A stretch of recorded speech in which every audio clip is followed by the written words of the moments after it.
ನಮ್ಮ ಬೆಳಗಾವಿ ನಗರದ cyber crime police ಸ್ಟೇಷನ್ನಲ್ಲಿ ಕೆಲವು ದಿನ ಹಿಂದೆ ಒಂದು ಡಿಜಿಟಲ್ ಅರೆಸ್ಟ್ ಅದು ಒಂದು FIR ದಾಖಲು ಮಾಡಲಾಗಿತ್ತು.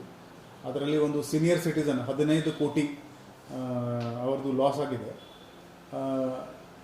ನಮಗೆ ಮಾಹಿತಿ ಬಂದ ತಕ್ಷಣ ಅದರಲ್ಲಿ cybercrime.gov.in ನಮ್ಮದು 1930 ಏನು ಪೋರ್ಟಲ್ ಇದೆ, ಅದರಲ್ಲಿ ಎಲ್ಲ ಡೀಟೇಲ್ಸ್ ಹಾಕ್ಕೊಂಡು ಸುಮಾರು 1 ಕೋಟಿವರೆಗೆ ದುಡ್ಡು ಅದರಲ್ಲಿ ಬ್ಲಾಕ್ ಮಾಡಲಾಗಿದೆ. ಮತ್ತು ನಮ್ಮ ವಿಕ್ಟಿಮ್ದು ಅಕೌಂಟಿಂದ 10 ಅಕೌಂಟ್ಸ್ಗೆ ಈ ಫಸ್ಟ್ ಲೇಯರ್ ಈ ದುಡ್ಡು ಟ್ರಾನ್ಸ್ಫರ್ ಆಗಿತ್ತು.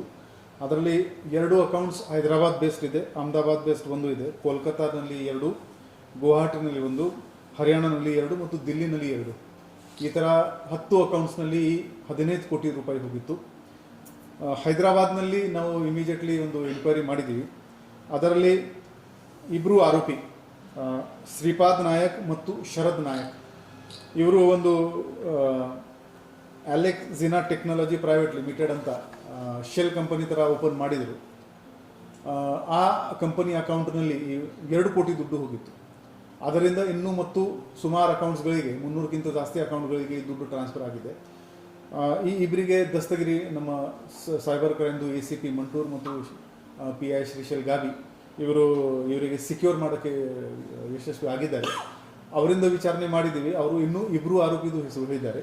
ಈಗ ನಮ್ಮ ಟೀಮ್ 2 ಆರೋಪಿಗೆ ಪತ್ತೆ ಮಾಡ್ತಾ ಇದ್ದಾರೆ. ಹಾಗೆಯೇ ಬೇರೆ ಬೇರೆ ಅಕೌಂಟಲ್ಲಿ ನಾವು ಅದರದ್ದು ಡೀಟೇಲ್ ತಗೊಂಡು KYC ತಗೊಂಡು ಅವರಿಗೆ ಕೂಡ ನಾವು ದಸ್ತಗಿರಿ ಮಾಡ್ತೀವಿ.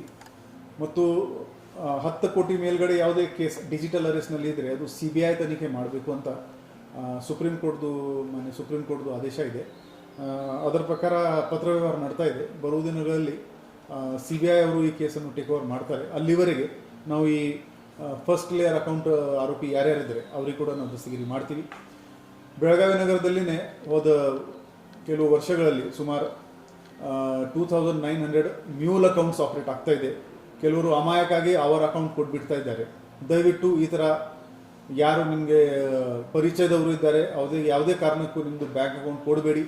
ಮ್ಯೂಲ್ ಅಕೌಂಟ್ ಬಾಡಿಗೆ ಮೇಲೆ, ಕೆಲವು ಕಡೆ ಬಾಡಿಗೆ ಮೇಲೆ ಕೊಡ್ತಾ ಇದ್ದಾರೆ, 10,000 ರೂಪಾಯಿ ಪರ್ ಮಂತ್. ಆ ಥರ ಕೆಲವು ಇನ್ನೋಸೆಂಟ್ ಆಗಿ ಕೊಡ್ತಾ ಇದ್ದಾರೆ, ಕೆಲವು ಪಾರ್ಟ್ನರ್ ಆಗಿ ಕೊಡ್ತಾ ಇದ್ದಾರೆ. ನಾವು ಒಂದು ಡ್ರೈವ್ ಥರ ಮಾಡ್ತಾ ಇದ್ದೀವಿ. ಈ ಮಾಹಿತಿಯಲ್ಲಿ ನಮಗೆ ಬರ್ತಾ ಇದೆ, ಅಲ್ಲಿ ನಾವು ತಕ್ಷಣವೇ ಒಂದು FIR ಮಾಡಿಕೊಂಡು ಅವರ ಮೇಲೆ ಕಾನೂನು ರೀತಿಯ ಕ್ರಮ ತಗೋತಾ ಇದ್ದೀವಿ. If you like this video ಬೇಗ ಲೈಕ್ ಮಾಡಿ, ಕಾಮೆಂಟ್ ಮಾಡಿ, ಶೇರ್ ಮಾಡಿ ಹಾಗೂ ಯೋಯೋ ಟಿವಿ ಕನ್ನಡವನ್ನು ಸಬ್ಸ್ಕ್ರೈಬ್ ಮಾಡಿ.